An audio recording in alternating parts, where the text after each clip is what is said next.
বাংলাদেশ হবে এশিয়ার মরক্কো। শুনতে অবাক লাগলেও এটাই সত্য।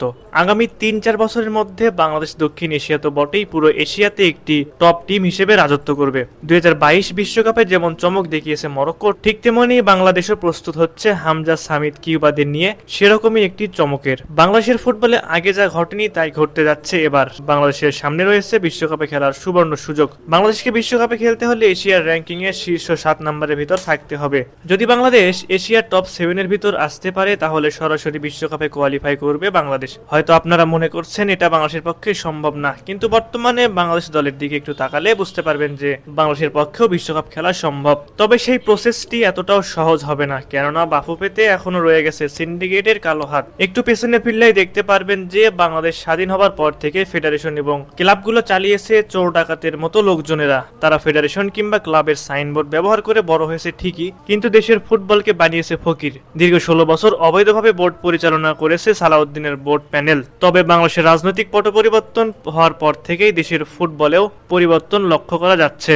কিন্তু এই পরিবর্তনের মাঝেও রয়ে গেছে সিন্ডিকেটের কালো ছায়া, যার কারণে দেশের ফুটবলের উন্নতিতে বাধা সৃষ্টি করছে।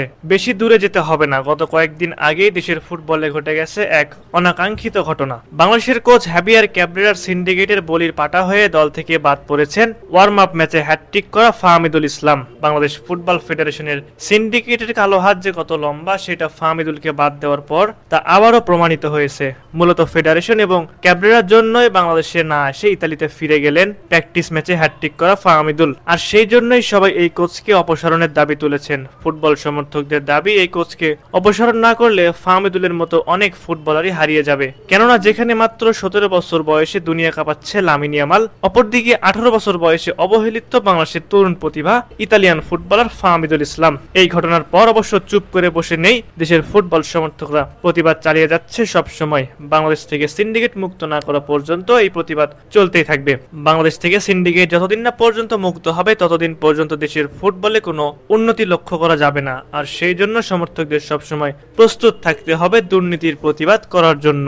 বর্তমানে বাংলাদেশের ফুটবল যেভাবে উন্নতির ধারা অব্যাহত রেখেছে, এভাবে চলতে থাকলে বাংলাদেশ এশিয়ার সেরা একটি দলে পরিণত হবে, এটা মোটামুটি জোর দিয়ে বলা যায়। সুপ্রিয় দর্শক, আপনাদের কাছে কি মনে হয়, বাংলাদেশ কি পারবে এশিয়ার মরক্কো হতে? অবশ্যই আপনারা আপনাদের মূল্যবান মতামতটি আমাদের কমেন্ট করে জানাতে ভুলবেন না।